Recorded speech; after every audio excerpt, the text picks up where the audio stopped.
আমার হাজবেন্ড হলো পৃথিবীর বেস্ট হাজবেন্ড।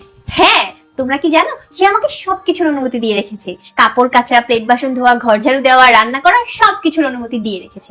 আর সে আমাকে নিয়ে ভীষণ চিন্তা করে।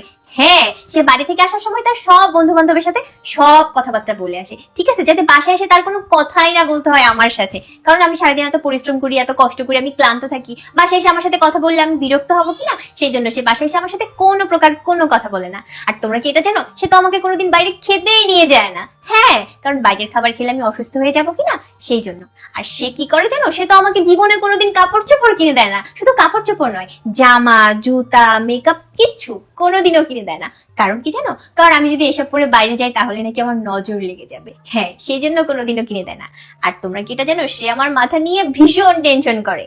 দেখবে তোমরা, আসো দেখাই। হ্যালো, হ্যাঁ, শুনছো? মাথা খারাপ করো না তো। বলেছিলাম না, সে আমার মাথা নিয়ে ভীষণ চিন্তিত। আসলে সে সবসময় আমাকে নিয়েই চিন্তা করে। এই জন্যই তো বলেছিলাম আমার হাজবেন্ড হলো পৃথিবীর বেস্ট হাজবেন্ড। হ্যালো।